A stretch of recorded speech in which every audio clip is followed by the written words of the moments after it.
السلام علیکم ورحمۃ اللہ وبرکاتہ۔ الحمدللہ رب العالمین، واشهد ان لا الہ الا اللہ وحدہ لا شریک لہ، واشهد ان محمدا عبدہ ورسولہ، صلوات اللہ وسلامہ علیہ وعلی آلہ وعلی صحابہ ومن اہتدی بہدیہ واستنى بسنتہ الی یوم الدین، وبعد۔ میرے معزز و مکرم و محترم مشاہدین و مشاہدات، ناظرین و ناظرات، بڑے گناہوں کی پہچان اس سے پہلے آپ لوگوں کے سامنے ہم بیان کر رہے تھے۔ 10ویں یا 10 علامتوں تک ہماری گفتگو پہنچی تھی، لیکن چونکہ اس وقت ہم لوگ باہر بھی درس دینے کے لیے جاتے ہیں، اس لیے وہ سلسلہ لگاتار برقرار نہ رہ سکا۔ آج موقع ملا تو ہم نے کہا کہ مزید آج ایک علامت اور ہم آپ لوگوں کے سامنے پیش کرنا چاہتے ہیں، اور وہ علامت ہے کہ جس گناہ کے کرنے والے کے بارے میں یہ کہا گیا ہو کتاب اللہ میں یا کسی صحیح حدیث کے اندر کہ اسے جنت کی خوشبو نہیں ملے گی، یہ بھی بڑے گناہ کی ایک پہچان ہے۔ ہر وہ گناہ جس کے بارے میں یہ کہا گیا ہو قرآن کے اندر یا نبی اکرم صلی اللہ علیہ وسلم کی احادیث پاک میں کہ اسے جنت کی خوشبو نہیں ملے گی، اس کا مطلب یہ ہے کہ وہ بڑا گناہ ہے۔ جیسا کہ میرا طریقہ رہا ہے کہ ہم پہلے علامت بیان کرتے ہیں، اس کے بعد پھر اس علامت کے تحت آنے والے کچھ گناہ کی نشاندہی ہم کرتے ہیں۔ مقصد ہمارا صرف یہ ہے کہ ہم ان گناہوں سے دوری اختیار کریں اور اپنے آپ کو بچا کر کے رکھیں، کیونکہ یہ بڑے گناہ ہیں اور بڑے گناہوں کی مغفرت کے لیے توبہ ضروری ہوتا ہے۔ تو بہرحال کچھ گناہ ایسے ہیں جن کے بارے میں احادیث مبارکہ کے اندر یہ کہا گیا ہے کہ ایسے لوگوں کو جنت کی خوشبو نہیں ملے گی۔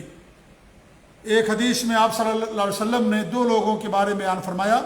ایک تو وہ عورتیں جو کپڑا پہننے کے باوجود ننگی رہتی ہیں، یعنی ان کے کپڑے چھوٹے رہتے ہیں، ان کے جسم کا اکثر حصہ نظر آتا ہے، یا کپڑے اتنے باریک ہوتے ہیں کہ جسم کپڑا پہننے کے باوجود بھی جسم کا نشیب و فراز یا جسم کے اندر کی چیزیں نظر آ جاتی ہیں، یا اس طریقے سے کپڑا اتنا چست رہتا ہے، اتنا تنگ رہتا ہے کہ اس سے عورت کے جسم کا نشیب و فراز معلوم ہو جاتا ہے۔ تو یہ ایسی عورتوں کے بارے میں ہمارے نبی نے فرمایا ہے کہ اسے جنت کی خوشبو نہیں ملے گی۔ اسی طریقے سے ظلم کرنے والے لوگ، عام طور پر محدثین اور علماء نے اس سے پولیس کو مراد لیا ہے، کیونکہ ان کے ہاتھوں میں ہمیشہ ڈنڈا رہتا ہے اور لوگوں کو ڈنڈے سے مارتے رہتے ہیں، یا ظالم حکمراں مراد ہیں، یا ظالم لوگ کوئی بھی ہوں جو بھی ظلم کرنے والے ہوں، اور چاہے اپنے بچوں پر انسان ظلم کرتا ہو، انہیں مارتا پیٹتا ہو، یا بیویوں پر ظلم کرتا ہو، یا اور لوگوں پر ظلم کرتا ہو، تو ایسے سارے لوگ اس حدیث کے عموم میں شامل ہیں۔ آئیے حدیث پڑھتے ہیں۔ حدیث صحیح مسلم کی، اللہ کے رسول صلی اللہ علیہ وسلم آتے ہیں۔ اس حدیث کی روایت کرنے والے ابو ہریرہ رضی اللہ تعالیٰ عنہ کہتے ہیں کہ ہمارے نبی نے فرمایا، صنفان من اہل النار، جہنم کی 2 قسمیں ایسی ہیں، لم ارہما بعد، کہ ہم نے ابھی تک ان کو نہیں دیکھا۔ نساء کاسیات، ایسی عورتیں جو کپڑا پہنی ہوئی ہوں گی، عاریات لیکن ننگی نظر آئیں گی، کپڑا ضرور پہنے ہوں گی، ان کے جسم پر کپڑا ہوگا، یا تو بہت باریک ہوگا، بہت چست ہوگا، چھوٹا موٹا ہوگا کپڑا، کہ اس کپڑے کے پہننے کے باوجود بھی ننگی نظر آ رہی ہوں گی۔ مائلات، وہ کیا ہوں گی؟ وہ خود مائل ہونے والی ہوں گی لوگوں کی طرف، یعنی مردوں کی طرف مائل ہونے والی۔ ممیلات، اور مردوں کو، لوگوں کو اپنی طرف مائل کرنے والی ہوں گی۔ اب مائل کرنے والی کیسی ہوں گی؟ کپڑوں کے ذریعے سے، کپڑا ان کا پہننے کے باوجود بھی ننگی نظر آ رہی ہوں گی، جس سے معلوم ہوگا مردوں کو کہ یہ کوئی بدچلن عورت ہے، فاحشہ اور بدکار عورت ہے، اور اس کو اپنی عزت کی کوئی پرواہ نہیں ہے، تو لوگ اس کی طرف کھنچ کر کے جائیں گے، اس کی طرف مائل ہوں گے۔ یا خود وہ لوگوں کو اپنی طرف مائل کرنے والی ہوگی، بلانے والی ہوگی، اپنے حسن کا جلوہ لوگوں کے درمیان بکھیرنے والی ہوگی، پھیلانے والی ہوگی، تو لوگ اس کی طرف مائل ہوں گے۔ تو دونوں معنی اس کا مراد ہو سکتا ہے کہ ایک تو یہ کہ اپنے اس کپڑے کو کے ذریعے سے لوگوں کو اپنی طرف مائل کرے گی۔ اس لیے آج دیکھیے کہ یہ جو زنا کے جو واقعات کثرت کے ساتھ ہوتے ہیں اس کا ایک بڑا سبب یہ ہے کہ عورتوں کا ایسا لباس پہننا جس لباس کے پہننے سے مردوں کے اندر جنسی شہوت بھڑکتی ہے اور اس طریقے سے وہ مجبور ہو جاتے ہیں اپنی شہوت کو غلط طریقے سے پوری کرنے کے لیے. تو اس لیے اس طرح کے واقعات کثرت سے رونما ہوتے ہیں. یہ ایک بہت بڑا سبب ہے کہ عورتیں جو آج ایک نیا نیا لباس پہن کر کے نکلتی ہیں اور ایسا لباس کہ مردوں کے اندر جنسی ہیجان پیدا کر دے، ان کے اندر طوفان پیدا کر دے، تو ظاہر بات ہے وہ اپنی طرف لوگوں کو مائل کرنے والی ہوتی ہیں. تو یا تو کپڑوں کے ذریعے سے مائل کرنے والی، یا تو خود وہ اشاروں کے ذریعے سے، زبانوں کے ذریعے سے ایسی حرکات کرے کہ لوگ ان کی طرف مائل ہوں، اپنی طرف لوگوں کو بلانے والی ہوں. یہ ساری عورتیں اس کے اندر داخل ہیں. علی رؤوسہن کاسنمۃ البخت المائلہ، ان کے سروں پر بختی اونٹوں کی کوہانوں کے طریقے سے بال کے جوڑے جو حرکت کر رہے ہوں گے، یعنی ان کے جو سر ہوں گے، سروں کے اوپر اپنے پورے بال کو اکٹھا کر کے جوڑا بنا کر کے رکھ لیں گی. تو یہ غیر مسلموں کی مشابہت ہے. آپ دیکھیں کہ غیر مسلموں کے اندر چیز پائی جاتی ہے کہ اپنے پورے سر کے بال کو یہاں بیچ میں اکٹھا کر لیتی، جوڑا بنا لیتی ہیں اور اوپر وہ اٹھا رہتا ہے. تو آپ نے منع فرمایا ہے کہ اس طریقے سے ان کے سر کے بال ہوں گے. لا یرین الجنہ، وہ جنت کو دیکھیں گی بھی نہیں. ولا یجدن ریحا، اور نہ ہی جنت کی خوشبو انہیں ملے گی. یعنی ان عورتوں کے بارے میں آپ نے فرمایا جو ننگے کپڑا پہننے کے باوجود بھی ننگی نظر آ رہی ہوں، خود مائل ہونے والی ہوں اور مردوں کو اپنی طرف مائل کرنے والی ہوں، اور ساتھ ہی ساتھ اپنے سر کے اوپر بالوں کا جوڑا بنا کر کے رکھ لیں اکٹھا کر کے. تو ہمارے نبی نے اس سے منع فرمایا. یہ کافروں کی مشابہت ہے. کافر عورتوں کی نقالی اگر کوئی ایسی عورت کرتی ہے تو شریعت کے اندر اس سے منع کیا گیا ہے. تو پہلی قسم تو یہ ہو گئی جنہیں جنت کی خوشبو نہیں ملے گی. وَرِجَالٌ مَعَهُمْ أَصْوَاتٌ كَأَذْنَابِ الْبَقَرِ، اور دوسرے وہ لوگ جن کے پاس گایوں کی دموں کے طریقے سے کوڑے ہوں گے، لاٹھیاں ہوں گی، ڈنڈے ہوں گے. يَضْرِبُونَ بِهَا النَّاسِ، اس سے لوگوں کو وہ مار رہے ہوں گے، پٹائی کر رہے ہوں گے. صحیح مسلم کی روایت ہے. میں نے بتایا کہ اس کے بارے میں علماء نے بتایا ہے کہ پولیس اس کے اندر تو بدرجہ اعلیٰ داخل ہے، کیونکہ ان کے پاس ڈنڈے ہوتے ہیں اور لوگوں کو بلا وجہ مارتے پھرتے رہتے ہیں اور بلا وجہ ڈنڈوں سے لوگوں کو ستاتے ہیں. یعنی ظلم اتنا بڑا نہیں ہوتا لیکن اس کے باوجود بھی ڈنڈوں کا بے تحاشا استعمال کرتے ہیں اور ان ڈنڈوں سے لوگوں کو مارتے ہیں. تو ایک تو وہ لوگ شامل ہیں، دوسرے وہ لوگ جو ظالم لوگ ہیں، چاہے وہ حکمراں ہوں چاہے وہ عام لوگوں میں سے ہوں، کہ جو اپنے ماتحت کے لوگوں پر ظلم کرنے والے ہوں. مرد ہے اپنی بیوی کو ڈنڈے سے مارتا ہے، لاٹھی سے مارتا ہے. کتنے ایسے لوگوں کے بارے میں سنا جاتا ہے کہ باقاعدہ اپنی عورتوں پر ظلم کرتے ہیں، انہیں لاٹھی اور ڈنڈے سے مارتے ہیں، سونٹے سے مارتے ہیں، جبکہ حرام ہے شریعت کے اندر اس طریقے سے مارنا. اگر کوئی آدمی اپنی بیوی کو مارنا چاہتا ہے تو انگلی سے مار دے، یا اس طریقے سے مسواک ہے مسواک سے مار دے، یا قلم ہے قلم سے مار دے، اور چہرے پر بھی مارنے سے منع کیا گیا ہے. لیکن کچھ اس طریقے سے ظالم لوگ ہوتے ہیں، ظالم شوہر، جو اپنی اپنی بیویوں کی عزتوں کا احترام نہ کرتے ہوئے انہیں ڈنڈے اور لاٹھی اور سوٹوں سے مارتے ہیں. تو یہ بھی کیا ہے، شریعت کے اندر حرام اور ناجائز ہے. تو اس کے اندر جو بھی اس طرح کی حرکت کرے، چاہے وہ پولیس ہو چاہے وہ ظالم حکمراں ہوں یا اس طریقے ظالم لوگ ہوں، ہر وہ شخص جو اپنے ماتحت کے لوگوں پر اس طرح کا ظلم کرے گا. اپنے بچوں کو لوگ بھی مارتے ہیں، ڈنڈوں اور لاٹھی سے مارتے ہیں، ظلم کرتے ہیں. گاؤں دیہات کے اندر اس چیزیں بہت زیادہ ہوتی ہیں کیونکہ وہاں ان کے پاس ثقافت نہیں ہوتی، تعلیم نہیں ہوتی، بیداری نہیں ہوتی. لہذا وہ اپنے بچوں پر، بیٹیوں پر، بیٹوں پر، بیویوں پر اس طریقے ظلم کرتے ہیں. تو یہ سارے لوگ اس کے اندر شامل اور داخل ہیں. تو ایسے لوگ جنت کی خوشبو انہیں نہیں ملے گی. اس سے معلوم ہوا کہ دونوں بڑے گناہ ہیں شریعت کے اندر، اس لیے ہمارے نبی نے فرمایا کہ نہیں، جنت کی خوشبو نہیں ملے گی. یہ دو قسم کے لوگ ہیں. تیسری وہ عورت جو بلا ضرورت اپنے شوہر سے طلاق کا مطالبہ کرے، خلا کا مطالبہ کرے، علیحدگی کا مطالبہ کرے، چاہے طلاق کے ذریعے سے چاہے خلا کے ذریعے سے. یعنی کہے کہ مجھے خلا دے دو یا کہے کہ مجھے طلاق دے دو، کوئی وجہ نہیں ہے، بغیر کسی وجہ کے وہ عورت اپنے شوہر سے طلاق کا مطالبہ کرتی ہے. ہاں اگر کوئی شرعی وجہ ہے تو اس کے لیے جائز ہے مطالبہ کرنا. جیسے شوہر مان لیجئے بددین ہے یا بے دین ہے یا بدعقیدہ ہے یا روزے نماز کا پابند نہیں ہے اور عورت نیک ہے دیندار ہے، یا اس طریقے سے مرد مان لیجئے وہ قبر پرست ہے یا بدعات اور خرافات کے اندر ڈوبا ہوا ہے، شرک کرتا ہے، اور عورت موحدہ ہے، دیندار ہے، اللہ سے ڈرنے والی ہے، شرک اور بدعات کرنے والی نہیں ہے، لیکن اس کا شوہر سے مجبور کرتا ہے اور وہ اپنے شوہر کے سامنے کچھ کر بھی نہیں سکتی، لہذا ایسی صورت میں اگر وہ اپنے شوہر سے طلاق کا مطالبہ کرتی ہے یا اسے خلا لیتی ہے تو اس کے لیے عذر شرعی ہے، جائز ہے، اس میں کوئی حرج کی بات نہیں ہے۔ لیکن کوئی عذر نہیں ہے، بغیر کسی عذر کے یوں ہی اپنے شوہر سے طلاق کا مطالبہ کرے کہ مجھے طلاق دے دو، مجھے خلا دے دو۔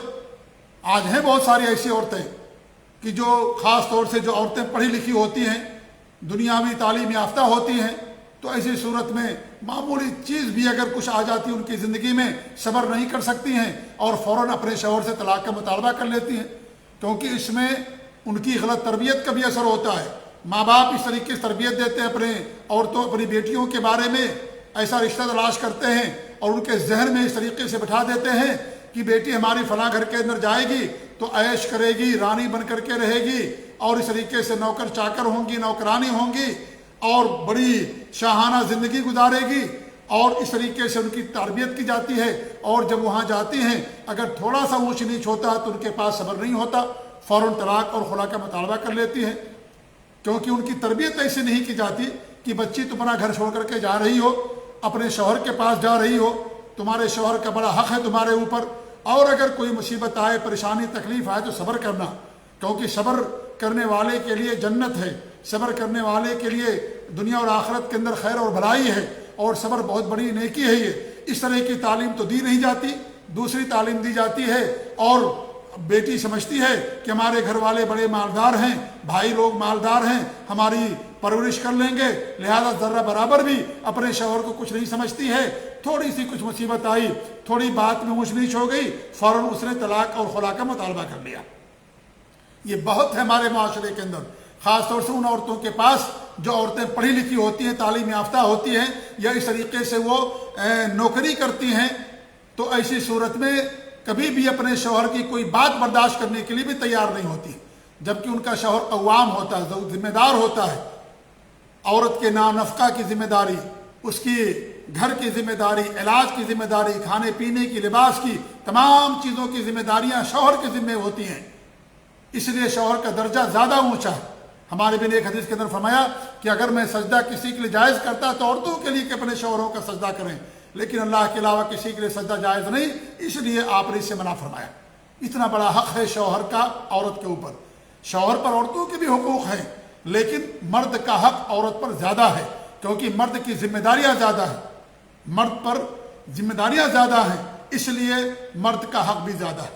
لیکن کچھ ایسی عورتیں ہوتی ماڈرن جو بات تک برداشت کرنے کے لیے تیار نہیں ہوتی ہیں، اور کچھ معمولی سی بات ہوگی فوراً طلاق اور خلا کا مطالبہ کر لیا۔ تو ایسی عورتوں کے بارے میں ہمارے نبی نے فرمایا ہے، ابو داؤد کی صحیح روایت ہے، سنن ابی داؤد کی، کہ ہمارے نبی فرماتے ہیں، ثوبان رضی اللہ تعالیٰ عنہ جو اللہ کے رسول صلی اللہ علیہ وسلم غلام ہیں، کہتے ہیں کہ اللہ کے رسول نے فرمایا، ای امرأۃ سألت زوجها طلاقا فی غیر ما بأس فحرام علیہا رائحۃ الجنہ۔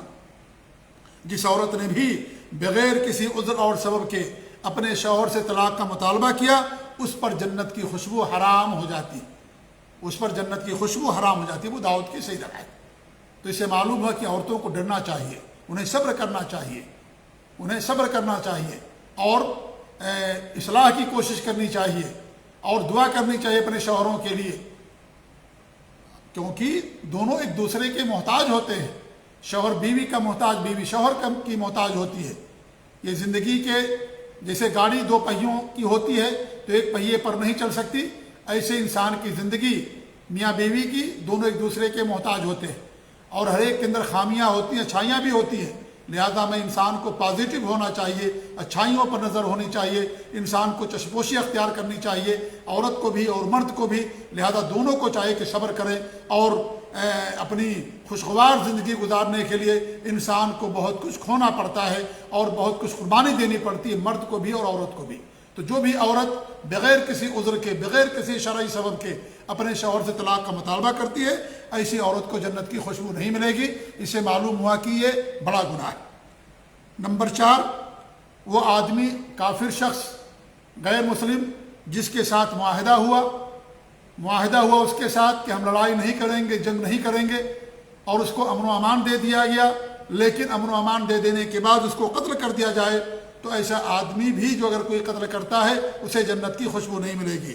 عبداللہ بن عمر بن عاص رضی اللہ عنہ فرماتے ہیں کہ اللہ کے رسول صلی اللہ علیہ وسلم فرمایا، من قتل معاہدا لم یرح رائحۃ الجنہ، جس نے کسی معاہد کو قتل کیا اسے جنت کی خوشبو نہیں ملے گی۔ وَإِنَّ رِيحَهَا لَتُوجَدُ مِن مَسِيرَةِ 40 عَامًا، جبکہ جنت کی خوشبو 40 سال کی دوری کی مسافت ہی سے انسان کو اس کی خوشبو محسوس ہونا شروع ہو جاتی۔ یہ صحیح بخاری کی روایت ہے۔ لیکن جو کسی معاہد کہتے ہیں ایسا آدمی کہ جس کو عہد دے دیا گیا ہو، پیمان اور وعدہ جس کے ساتھ کر دیا گیا ہو کہ ہم تمہیں قتل نہیں کریں گے، اب اسے کوئی قتل کر دے تو ایسی صورت میں اس کو جنت کی خوشبو نہیں ملے گی۔ اسے معاہد کہا جاتا ہے۔ معاہد، اسی سے ملتے جلتے اور کچھ اصطلاحات ہیں۔ ایک اصطلاح ہے ذمی کی۔ ذمی کا مطلب یہ ہوتا ہے جو مسلمانوں کے ملک میں رہے اور جزیہ عطا کرے، جزیہ دے، کیونکہ مسلمان اس کی حفاظت کرتے ہیں، اس کی جان کی، اس کے مال کی، اس کی عزت کی حفاظت کرتا ہے۔ مسلم جو حکومت ہوتی ہے وہ کرتی ہے تو اس کے عوض اس سے جزیہ لیتی ہے، تو اسی صورت میں اس کو ذمی کہا جاتا ہے۔ اور مستأمن وہ ہے جو مسلمان ملک میں آئے علاج کے لیے، تعلیم کے لیے یا تجارت کی غرض سے، اور جو مسلم حکمراں ہے یا مسلم حکومت ہے باقاعدہ اسے تاشیرہ یعنی ویزا فراہم کرے کہ وہ آئے ہمارے ملک میں، چاہے استاد بن کر کے آئے، چاہے طالب علم بن کر کے آئے، چاہے علاج کرنے کے لیے آئے، چاہے ڈاکٹر بن کر کے آئے، کسی بھی غرض سے وہ آتا ہے کسی مسلمان ملک میں ویزا لے کر کے اور وہاں رہتا ہے، تو اس صورت میں اس آدمی کی، اس غیر مسلم کی حفاظت کی ذمہ داری حکومت وقت کی ہوتی ہے، لہذا اس کا قتل کرنا شرعاً حرام اور ناجائز ہے، کبھی جائز نہیں ہوگا۔ وہ اپنے دین پر رہ کر کے مسلمان ملک میں رہے گا، تو اسے مستأمن کہا جاتا ہے یا مستأمن بھی کہا گیا۔ اور ایک ہے معاہد۔ معاہد کا مطلب یہ ہے جس کو عہد و پیمان دے دیا گیا کہ آپ ہمارے ملک میں آئیے اور اس طریقے سے امن و امان کے ساتھ رہیں وہ، اور یعنی عہد ہوتا ہے کہ ہم قتل نہیں کریں گے، لیکن اس کے باوجود بھی اسے کوئی قتل کر دے، عہد کو توڑ دے، تو ایسا آدمی بھی اسے جنت کی خوشبو نہیں ملے گی۔ اگرچہ وہ غیر مسلم ہے لیکن اسے بھی دنیا میں جینے کا حق ہے، وہ بھی انسان ہے، لہذا اس کا قتل کرنا قطعاً جائز نہیں ہے۔ یہ قتل کرنا یا اس طریقے سے کسی پر حد نافذ کرنا، کسی کو سزا دینا، یہ حاکم وقت کا کام ہوتا ہے، لہذا یہ قطعاً کسی کے لیے جائز نہیں ہے کہ کسی کو قتل کرے، کسی بھی دھرم کا ماننے والا ہو، کسی بھی دھرم کا ماننے والا ہو، کسی بھی انسان کے لیے جائز نہیں کہ کسی کو قتل کیا جائے۔ یہ اسلام کی امن پسندانہ تعلیمات ہے یہ، جو آج لوگوں کی نظروں سے اوجھل ہے۔ ہمیں ان تعلیمات کو لوگوں کے اندر عام کرنے کی ضرورت ہے، اور اسلام کی ان تعلیمات کو بتانے کی ضرورت ہے کہ جو بھی ہو، چاہے مسلمان ہو یا غیر مسلمان ہو، اسلام نے باقاعدہ اسے امن و امان دے رکھا ہے۔ ایک انسان کا قتل پوری انسانیت کے قتل کے مرادف ہے۔ ناحق قتل کرنا اسلام کے اندر بڑا گناہ ہے، اور 3 جو بڑے گناہ ہونے میں سے ناحق کسی کو قتل کرنا ہے۔ 3 بڑے گناہوں میں سے شرک کرنا، اور اس طریقے زنا کرنا، اور ناحق کسی کو قتل کرنا، تو یہ بڑے گناہوں میں سے ہے بڑا گناہ ناحق کسی کو قتل کرنا۔ جیسا کہ اس سے پہلے بھی ہماری گفتگو اس موضوع پر ہو چکی ہے، اس کو دوبارہ ریپیٹ کرنے کی ضرورت نہیں ہے۔ بہرحال کہنے کا مقصد یہ ہے کہ اسلام کی یہ امن پسندانہ تعلیمات ہیں کہ ایک شخص اپنے دھرم پر رہتے ہوئے بھی دنیا کے اندر جیے گا امن و امان کے ساتھ، اور بڑی یعنی امن و امان کے ساتھ، اور یعنی ایسے شخص کی باقاعدہ جان کی حفاظت کی ذمہ داری وہاں کے لوگوں کی ہوگی، حاکم وقت کی ہوگی، لہذا ایسی صورت میں اس کا قتل کرنا قطعاً اسلام کے اندر جائز نہیں ہوگا، حرام ہے کہ کسی ایسے آدمی کو قتل کیا جائے۔ تو یہ 4 قسم کے لوگ ہیں جن کے بارے میں نبی اکرم صلی اللہ علیہ وسلم نے فرمایا کہ اسے جنت کی خوشبو نہیں ملے گی۔ اور بھی لوگ ہو سکتے ہیں جن کے بارے میں اللہ کے رسول نے فرمایا ہوگا۔ بہرحال فی الحال یہ 4 لوگوں کے بارے میں ہم نے جانا کہ ایسے لوگوں کو جنت کی خوشبو نہیں ملے گی۔ اللہ تعالیٰ سے دعا کہ اللہ رب العالمین ہمیں ان گناہوں سے محفوظ رکھے، اللہ رب العالمین ہمیں جنت الفردوس کے اندر جا کر نصیب فرمائے، اللہ تعالیٰ ہمیں ہر گناہ سے محفوظ رکھے، آمین۔ وصلی اللہ علی نبینا محمد وعلی آلہ وصحبہ اجمعین وجزاکم اللہ خیر والسلام علیکم ورحمۃ اللہ وبرکاتہ.